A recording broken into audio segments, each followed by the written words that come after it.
Olá, sejam bem-vindos ao canal. No vídeo de hoje nós vamos gravar a segunda obra referente ao vestibular da UEMA-Paz 2024, que é a obra Olhos d'Água de Conceição Evaristo. Como de praxe, assim como nos outros vídeos também sobre análise de obras literárias, nós vamos falar um pouco sobre a autora Conceição Evaristo. Bem, Maria da Conceição Evaristo, ou Conceição Evaristo como ela é conhecida, ela é uma escritora brasileira que nasceu no ano de 1946 na cidade de Belo Horizonte, capital de Minas Gerais. A autora ela é uma das precursoras do movimento chamado Escreve Vivência, que é a mistura de escrita com vivência, que consiste basicamente na relação entre a escrita e as experiências pessoais do escritor. Falando sobre a obra em si, a obra Olhos d'Água, ela foi lançada no ano de 2014 e essa obra ela consiste em 15 contos ou pequenas histórias referentes a personagens, seja homens e mulheres.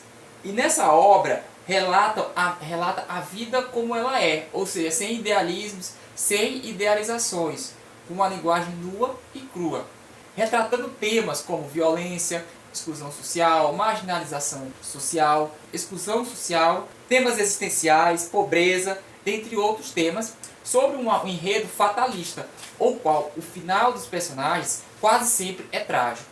Assim como a obra Mar Morto, a obra Olhos d'Água de Conceição Evaristo, ela contém elementos que trazem a religiosidade de matriz africana. Lembra que na obra Mar Morto, que a gente já falou sobre a obra, tinha elementos da cultura matriz africana, também na obra Olhos d'Água de Conceição Evaristo também possui esses elementos. A obra tem como característica uma crítica social, o qual, como eu já falei, possui uma visão fatalista, onde o final dos seus personagens é quase sempre de forma trágica, termina de forma trágica, no qual é escancarada a violência sofrida por esses personagens. A obra também tem como principais personagens, nós podemos destacar, Ana da Venga, Maria, Duzu Coerença, Natalina, Salinda, Luamanda, Cida, Zaita e Maída, dentre outros personagens, tá? Esses são os principais. Cada uma dessas personagens estão presentes nos contos da obra. Dentre outros personagens também que eu não falei, são os principais. E a obra em si, ela, como eu já falei, ela trata de uma crítica social que faz uma denúncia da realidade, o qual é presente uma crítica social, o qual aborda problemas sociais muito presentes na sociedade brasileira, em especial nas favelas, nas comunidades dos grandes centros urbanos.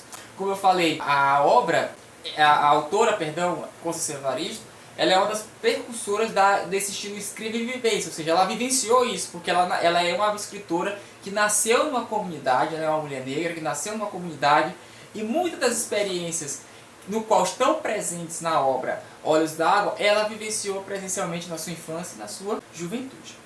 Agora nós vamos falar um pouco sobre a visão crítica, análise crítica da obra em si, tá?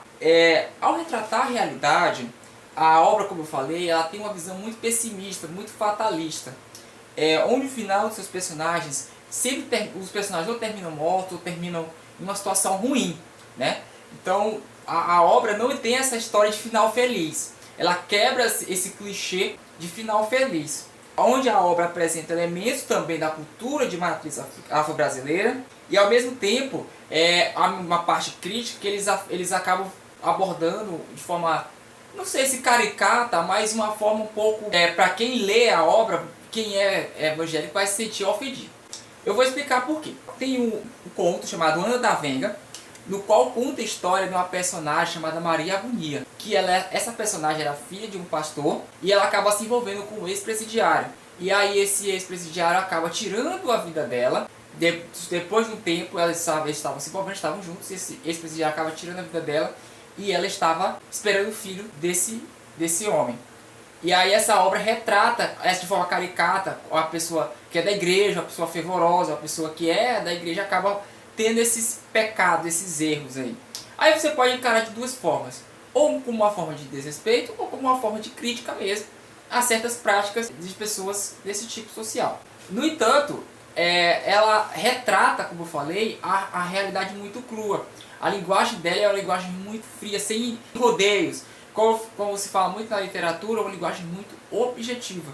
Ela trata a linguagem de forma muito objetiva, no qual o autor não vai ter nenhuma dificuldade de entender o que ela quer dizer. Diferentemente, por exemplo, da obra de Clarice Lispector. A gente falou da obra de Clarice Lispector, foi uma das obras do Paz de 2023, que foi Perto do Coração Selvagem, no qual a linguagem empregada pela escritora Clarice Lispector era uma linguagem psicológica, ou seja, ela retrata o pensamento da personagem. E aí os pensamentos, quando você passa por uma experiência de pensar, você acaba pensando várias coisas ao mesmo tempo. E a escrita da Clarice Lispector, por exemplo, passa mais ou menos desse jeito, é muito subjetiva. Ela passa por diferentes momentos ali ao longo da narrativa. E na obra Olhos d'Água, de Conceição Evaristo, bem como a obra Mar Morto, de Jorge Amado, não tem isso. A linguagem é bastante objetiva. A obra ela acaba sendo direta, sendo objetiva e retratando a realidade de forma nua e crua, como eu falei. E também o leitor, quando vai ler a obra, ele não vai ter dificuldade para entender o que a autora está querendo dizer e o que se passa na narrativa. Mas o conto da obra que mais me chamou a atenção, particularmente, foi o conto chamado Quantos Filhos Natalina Teve. Natalina é uma jovem, uma adolescente, na verdade, de 14 anos, que ela acabou tendo 4 filhos. O conto retrata que ela teve 4 filhos. O primeiro filho que ela teve foi de uma gravidez indesejada, inesperada, no qual ela pensou em não ter esse filho, mas ela acabou tendo esse filho, e ela acabou doando esse filho para a enfermeira do hospital, o primeiro filho dela. O segundo filho dessa personagem, Natalina, ela teve com um namorado. O namorado queria construir uma família com ela, queria morar junto, construir, criar a criança, eles 3 juntos. Só que Natalina não quis. Natalina não quis ficar com esse namorado e acabou deixando esse segundo filho com a família dele. O terceiro filho foi depois de um tempo. Natalina passa a trabalhar na casa de uma família, cujos seus patrões não podiam ter filhos de forma natural, e eles acabam a usando como uma espécie de barriga de aluguel. E ela acabou tendo esse filho com o seu patrão para dar o filho a esse casal. E acabou que ela teve o filho e o filho acabou ficando com esse casal.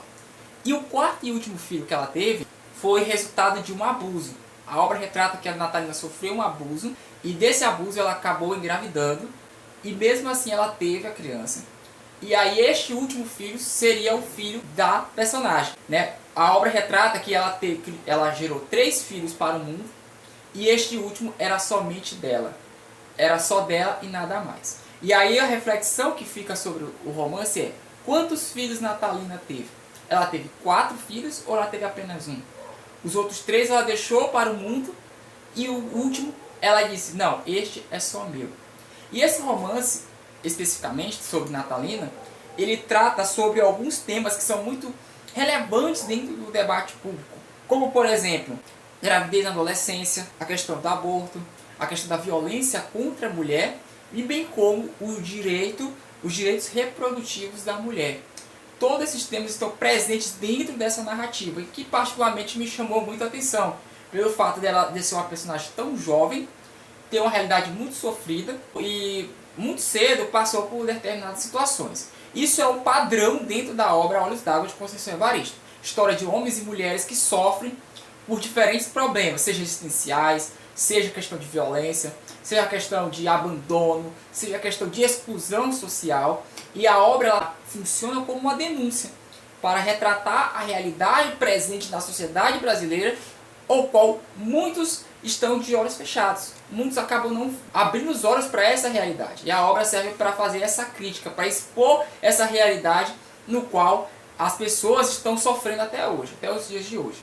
Como eu falei, a obra tem uma linguagem seca, uma linguagem nua, uma linguagem muito objetiva, cheia de coloquialismos e marcada pela expressiva objetividade, no qual os fatos são narrados, né? Fazendo com que o leitor que não está acostumado a ler um tipo de obra como essa, se escandalize com o desfecho dos contos, porque realmente o desfecho mesmo é bem trágico.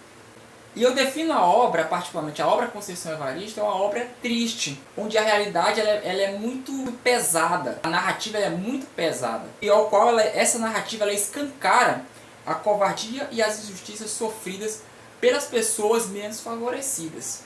Então é isso. É assim que resume-se a obra Conceição Evaristo, uma obra de crítica social, uma linguagem objetiva, uma linguagem nua e que escancara problemas sociais bastante presentes na sociedade brasileira.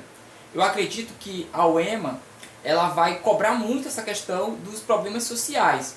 E a obra Conceição Evaristo, assim como também a obra Mar Morto, de Jorge Amado, ela também escancara problemas sociais, certo? Diferentes problemas sociais. E é esse o nosso resumo, só reforçando que para que você tenha uma visão melhor, uma visão mais ampla sobre a obra, um entendimento melhor sobre a obra, é importante que você leia a obra. É importante que você faça análise da obra, leia resumos, faça fichamento, porque a UEMA ela costuma cobrar muito as obras literárias, e na redação ela é muito importante, porque a redação da UEMA ela é subjetiva, ela é uma parte mais reflexiva. E é importante que você saiba usar as obras literárias adequadamente como forma de argumentação.